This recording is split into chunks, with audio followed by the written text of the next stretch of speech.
বন্ধুরা good morning, আমি পিউ। আমার আরও একটি ঝলমালে ব্লগে তোমাদের অনেক অনেক ওয়েলকাম। তো বন্ধুরা, সকালটা হয়েছিল বেশ অনেকক্ষণ আগে, দেখতেই পাচ্ছ জামা কাপড় অলরেডি ধোয়া হয়ে গেছে। আর তারপরে কিচেনও চলে এসেছিলাম, রান্না বসিয়ে দিয়েছিলাম। আর আজকের দিনটি হচ্ছে বৃহস্পতিবার।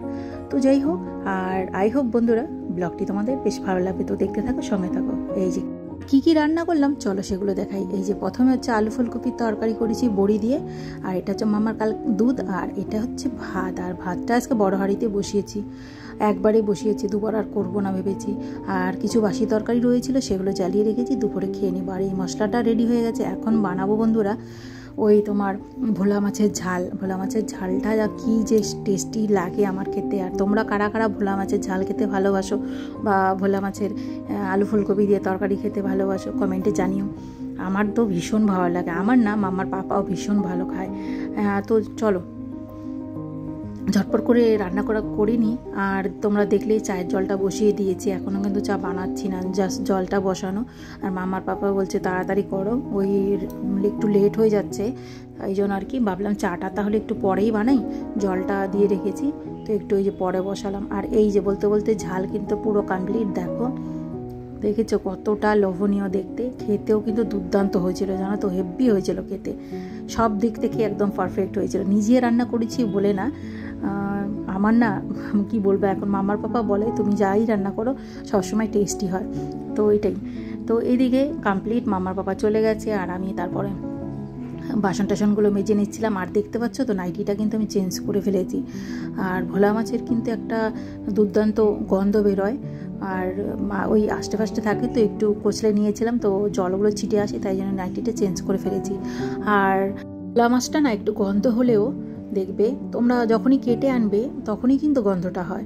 আর ভোলা মাছটা আনলে না আমি কী করি, সব যতগুলোই আনি আমি সব ভেজে রেখে দিই, তাহলে গন্ধটা কম করে। এমনকি ফ্রিজটাও গন্ধ হয়ে যায়, কিন্তু খেতে কিন্তু হেভি লাগে। তরকারি যখন রান্না করি না তখন কিন্তু গন্ধ হয় না বন্ধুরা, খেতে যারা খাও তারা তো নিশ্চয়ই জানো। তো চলো, আর এইদিকে আমি যে এখন কিচেনগুলো পরিষ্কার করে নেবো, ওভেনগুলো পরিষ্কার করি। তারপরে বেশি আজকের ব্লগটা না খুবই ছোট একদমই, তো তোমরা তাও স্কিপ না করে দেখো কিন্তু বন্ধুরা। এই যে ঝটপট করে এগুলো মুছে নিই, আর না মুছলে তো হবে না বলো। তো চলো, তারপরে মাম্মাকে আবার করাতে হবে স্নান, এখনও স্নান হয়নি মাম্মার। আর চাটা আমি খেয়ে নিয়েছিলাম এর মধ্যে, ঠিক আছে, নাইটিটা চেঞ্জ করে চাটা বানিয়ে খেয়ে নিয়ে তারপরে এসেছি আমি যে কিচেনটা আর কি পরিষ্কার করার জন্য।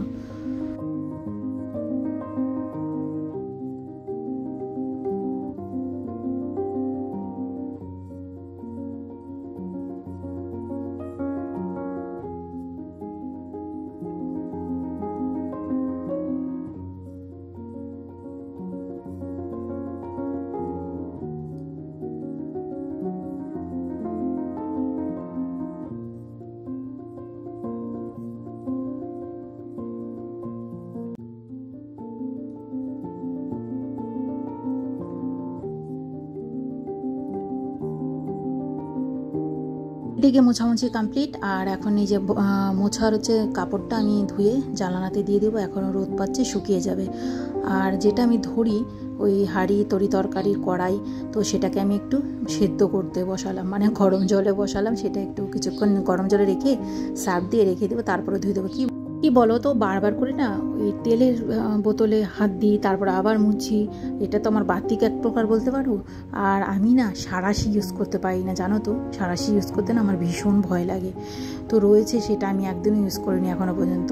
তো যাই হোক, আর এইদিকে কিন্তু মামা উঠে গেছিলো। মামা যেহেতু স্কুল নেই, এখন একটু বেলা করেই উঠছে, ওই খেয়ে দিয়ে বেশিক্ষণ রেস্ট করতে পারবে না, খেয়ে দিয়ে আমি স্নান করিয়ে দেবো। তো একটুখানি টিভি দেখবে বা বাইরে উঠোন একটু হাঁটাহাঁটি করবে বা খেলবে, তারপরে স্নান করিয়ে দেবো। তো ততক্ষণে আমি আর কি মামাকে দুধটা দিয়ে দিয়েছিলাম, আর আমি এদিকে ঘরটা পরিষ্কার করে নিচ্ছিলাম।